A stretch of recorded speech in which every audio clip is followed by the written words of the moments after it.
బేసిక్గా నా target top comedian అయిపోదాం అనేది నాకేది పెద్ద టార్గెట్ ఉండదండి. ఓకే. నాకు మొమెంటరీ ఇంట్రెస్ట్లు అన్నీ. అంటే పర్మనెంట్గా ఇక్కడికి వెళ్ళిపోయి శిఖరాలు అధిరోహించేసి మనం అక్కడే కూర్చుని పెద్ద చైర్ కొనుక్కుని అక్కడ రెక్లెండర్ కూర్చుని పడుకుందాం శుభ్రంగా ఆ శిఖరం పైన నేను ఉండాలి అని ఫీల్ అయ్యేది ఉండదండి. మొమెంటరీగా మారిపోతుంటాయి. ఎలాంటి ఓ సినిమాలో ఏదైనా సినిమా చూసినప్పుడు ఆ విలన్ క్యారెక్టర్ అదిరిపోయింది అనుకోండి, అబ్బా ఈ విలన్ క్యారెక్టర్ మనకి ఇస్తే సింపేస్తాం అనిపిస్తుంది.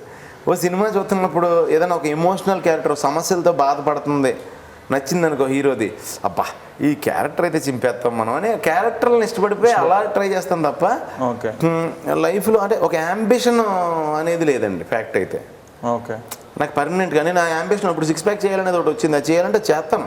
ఓకే. సచ్చినా చేసి తీరుతాను అది. కానీ మీరు 6 ప్యాక్ అన్నారు కాబట్టి మనం మాట్లాడుకోవచ్చేమో. ఇంతకుముందు చక్కగా బొద్దుగా పండులో చాలా బాగుండేవాళ్ళు తెలుసా? అవును. ఎవరైనా చెప్పారా ఆ విషయం మీకు? ఎందుకు చెప్పారు ఒకళ్ళంటే ఇప్పుడు థియేటర్లో అయినా బొద్దుగా పండుగ బాగున్నారంటారు. చాలా షూటింగ్లు జరుగుతున్నప్పుడు ఎవరిలో వచ్చి చూసిన వాళ్ళు ఎక్కువ నాకు పెద్ద లేడీస్ సీనియర్ సిటిజన్స్ లేడీస్ ఉంటారు చూడండి, వాళ్ళకి ఎక్కువ నేనంటే చాలా ప్రాణం. వాళ్ళ ఇంట్లో వాళ్ళ కొడుకులాగాను అలా అనిపిస్తాను అనుకుంటా. వాళ్ళు ఎక్కువ వచ్చినప్పుడు బాబు ఏంటి బాబు ఇలా సిక్కిపోయో చక్కగా బొద్దుగా లావుగా పండులో ఉండేవాడు అని చెప్తూ ఉంటారు వాళ్ళు షూటింగ్ స్పాట్లో. అవును.